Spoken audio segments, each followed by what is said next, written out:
Hello and again welcome to my new mini vlog. Welcome to my part 2 of Ashtami vlog.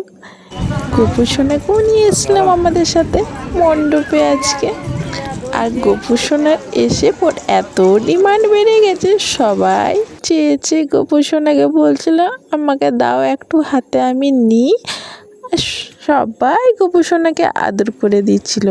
এইখানে দেখো, যেহেতু পুষ্পাঞ্জলি হয়ে গেছে, তারপর পুজো হবে, তাই এখানে সব পদ্ম ফুলগুলো ফুটিয়ে নিচ্ছে। দিয়ে আমি বেরিয়ে গেলাম একটু প্যান্ডেল থেকে বাইরে ফাঁকাতে বসবো বলে আর কিছু ফটো ক্লিক করবো। অতক্ষণে দেখো রায় আন্টি আবার গোপুকে নিয়ে নিয়েছে।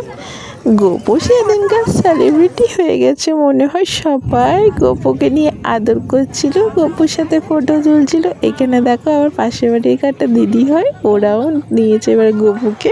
অতক্ষণে আমি ভাইকে বলছিলাম আমার কটা ফটো তুলে দিতে ওই সাইডে। আর এই দেখো, এটা হচ্ছে রায়ের মামার ছেলে পুচকুটা, দেখো কি চঞ্চল। ভাইওকে তাই একটু আদর করছিল, কিরকম রিয়াকশন দিচ্ছিল। এবার দেখো রায়ের কোলে চুপ করে বসে আছে, যেমন কিচ্ছু জানে না, কিন্তু প্রচুর ছটফটাও।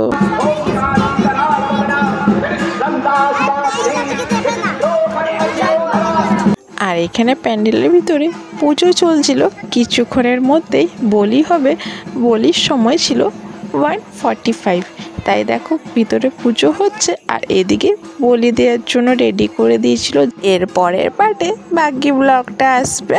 আগের ব্লগ দেখতে হলে তাড়াতাড়িকে সাবস্ক্রাইব করে দাও, ফেসবুক থেকে দেখলে ফলো করে দিও। আর আমার ভিডিওগুলো কীরকম লাগছে একটু কমেন্ট করে জানিও, ভালো লাগলে নিশ্চয়ই লাইক করে দিও। আজকে আবার আসছি, তাহলে দেখা হচ্ছে পরের আবার নতুন ভিডিও।